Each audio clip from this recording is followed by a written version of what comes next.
Dando continuidade à minha apreciação sobre o livro de Engels, A Origem da Família, da Propriedade Privada e do Estado, eu vou ler agora alguns trechos do livro que eu pensei e que mostram o quão despreparado é o autor e como é praticamente impossível uma pessoa com um mínimo de cultura geral ler esse livro até o final. É insuportável. Bom, primeiro trecho, vamos ver aqui. Aspas. A senhora civilizada, cercada de aparentes homenagens, dizem eu, tem posição social bem inferior à mulher bárbara que trabalha duramente no seio de seu povo e vê-se respeitada como uma verdadeira dama. Como é que dá para comparar duas realidades sociais tão diferentes?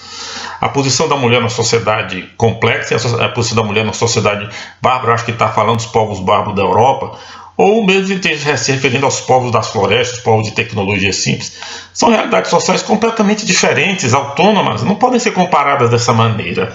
Isso aqui é um absurdo.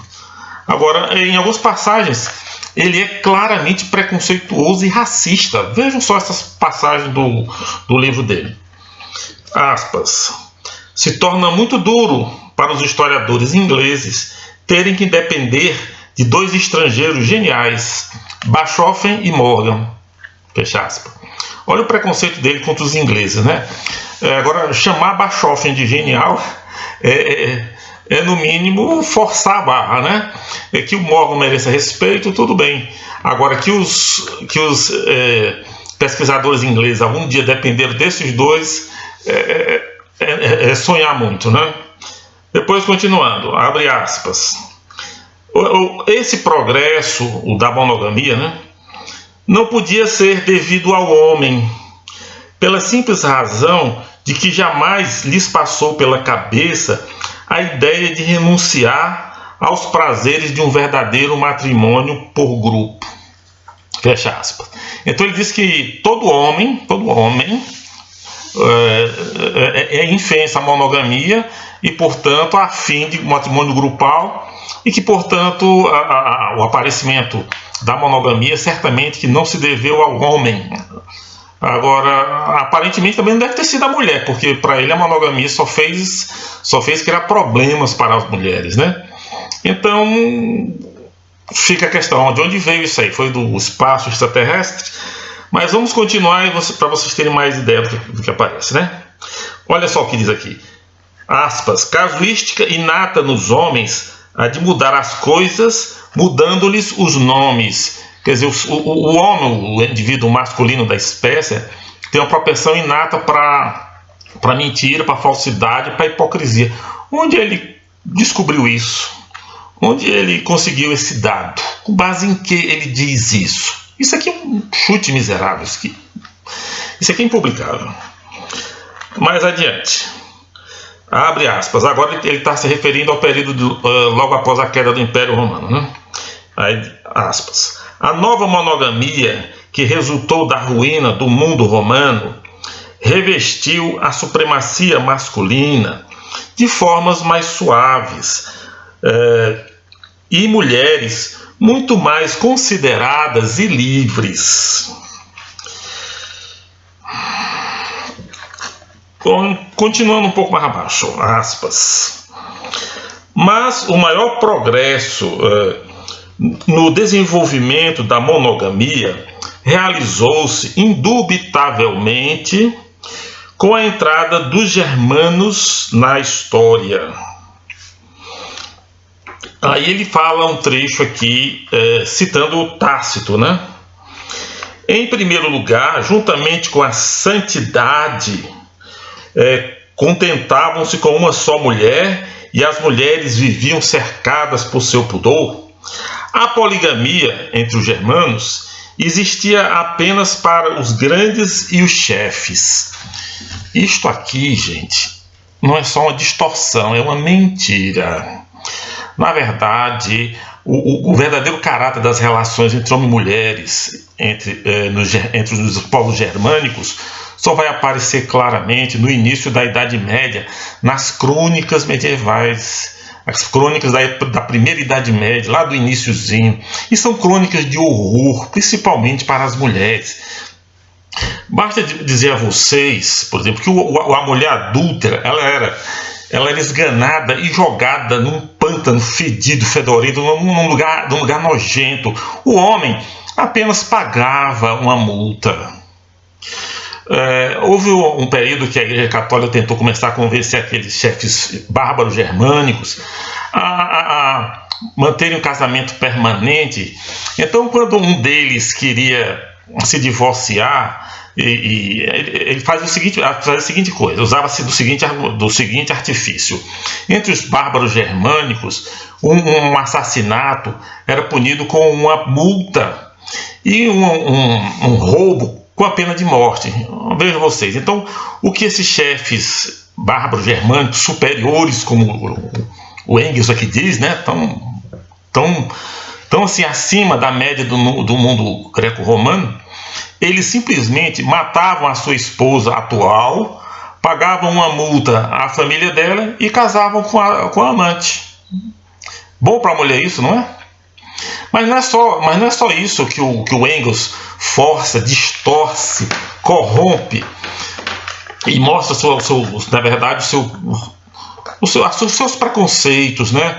A sua perspectiva pequeno-burguesa no sentido mais pejorativo do termo. Vamos ver outros trechos aqui do livro dele. Diz aqui: em suas migrações às estepes do Mar Negro, povoadas por nômades, os germanos sofreram sensível decadência do ponto de vista moral, adquirindo feios vícios antinaturais. Esses feios vícios antinaturais que o Engels fala aqui, gente, é o homossexualismo. São práticas homossexuais, inclusive o homossexualismo ritual que era praticado por algumas tribos germânicas. Agora, como os germânicos são um povo muito superior, racialmente e moralmente muito superior, se eles apresentam esse tipo de comportamento, segundo Engels, né, só podem ter adquirido de outros povos, né, esses povos nômades, geralmente de cultura turco-turcomana. Então, observem a validade, esse racismo no seu mais baixo nível, na sua forma mais esculachada. Olha o que ele diz aqui também. E sem falar que isso é homofobia. Agora observe o que ele diz nesse outro texto.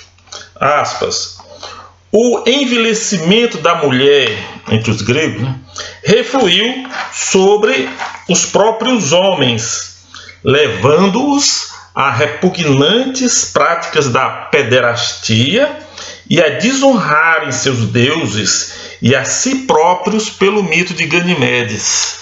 Ganimedes era um rapaz muito bonito que caiu nas graças de Zeus, né, o rei dos deuses gregos, e o Zeus então sequestra o Ganimedes, leva lá para o Olimpo e faz dele o seu amante. Então ele era casado com a Juno, mas tinha o Ganimedes como amante, né?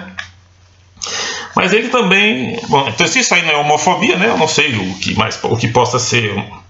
Ele também faz discriminação entre países católicos e protestantes. Por alguma razão ele diz que nos países católicos não é possível um casamento por amor, mas apenas por interesse. Enquanto que nos países protestantes isso é possível e, embora reconheça que existem limitações, ele diz, pelo menos nos países protestantes pode haver amor. Nos países católicos não. Isso aí está na página 77, né, do livro A Origem da Família, Propriedade Privada e do Estado, né, naquela tradução do Renato Genini Ribeiro.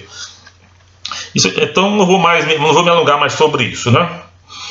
Aí ele fala, olha de novo aparece o preconceito dele, né?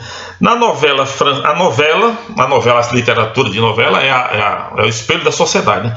Aí ele diz assim: na novela alemã o jovem consegue a moça, na novela francesa o marido ganha um par de cornos, ou seja, as mulheres francesas são todas adúlteras, os maridos uns cornos, e já os alemães, né? Na burguesia, abre aspas, o casamento se converte na mais vil das prostituições. A mulher não vende seu corpo por hora como uma assalariada, e sim de uma vez para sempre como escrava. Fecha aspas. Quer dizer, é preferível a mulher trabalhar na zona, no lupanar, vender seu corpo todo dia para N homens diferentes, né, do que viver um casamento estável, entregando-se apenas a um homem. porque para ele, né, todos os casamentos burgueses, independente da condição psicológica dos dois, dos interesses dos dois no bem do casal, é tudo adultério, é tudo hipocrisia, e é preferível, e a esse tipo de hipocrisia é preferível estar praticando num bordel, né? Veja se isso tem cabimento, pelo amor de Deus. Aí logo adiante ele diz: a prostituição degrada apenas as infelizes que caem em suas garras. As infelizes que ele fala aqui são as mulheres, né? Ele está falando agora da prostituição e os seus efeitos na mulher e no homem, né? Então, a prostituição degrada apenas as infelizes que caem em suas garras. Em compensação, envilece o caráter do sexo masculino inteiro. 90%, em 90% dos casos, diz ele ainda, o noivado prolongado é uma verdadeira escola preparatória para a infidelidade conjugal. Onde foi que ele tirou este número, pelo amor de Deus? Onde ele tirou este número? Que tipo de pesquisa ele fez para chegar a essa conclusão? E aí vem a questão: por que o adultério faz tanto mal ao homem? Por acaso, muito mal, muito pior do que a mulher? Por acaso o homem é melhor do que a mulher? Olha, o que ele diz é absurdo, é absurdo. E aqui tem mais uma também que é impressionante.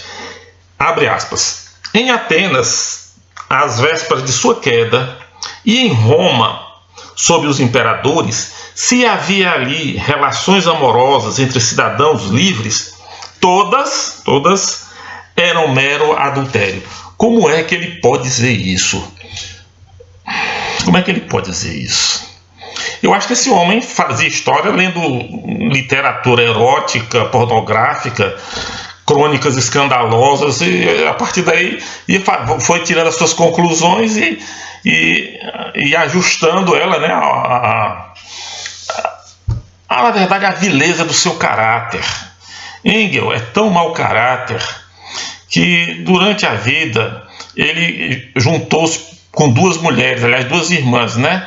Primeiro foi a Mary Burns, que ele levou para casa junto com a irmã, a Lizzie Burns, e mais uma sobrinha.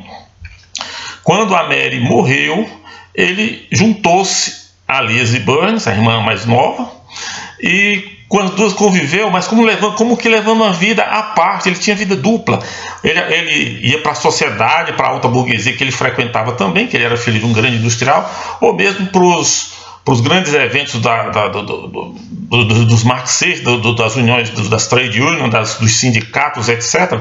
Mas não levava essas mulheres. Essas mulheres viviam apenas para satisfazê-lo sexualmente na penumbra. Duas mulheres pobres, humildes, semi-analfabetas, que ele não apresentou nunca à grande sociedade ou aos seus amigos marxistas, revolucionários mais conceituados para ele.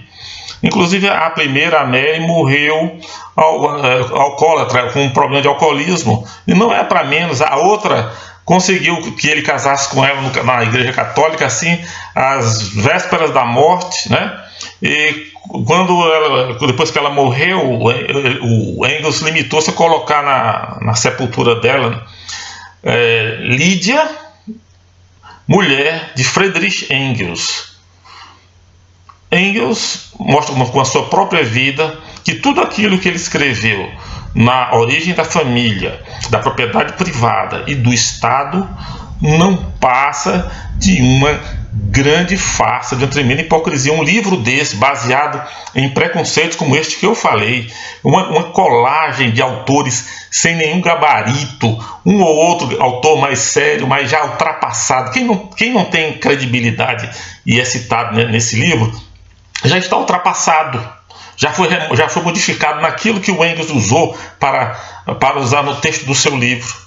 Então, meus amigos, eu não consigo entender como agora, em pleno século XXI, um portal de uma universidade brasileira, né, abra seu espaço para um artigo que diz que essa coisa horrorosa, que esse livro, que nunca deveria ter sido escrito, é uma obra-prima da teoria histórica. Esse livro é uma obra-prima da desfaçatez, não mais do que isso. Muito obrigado.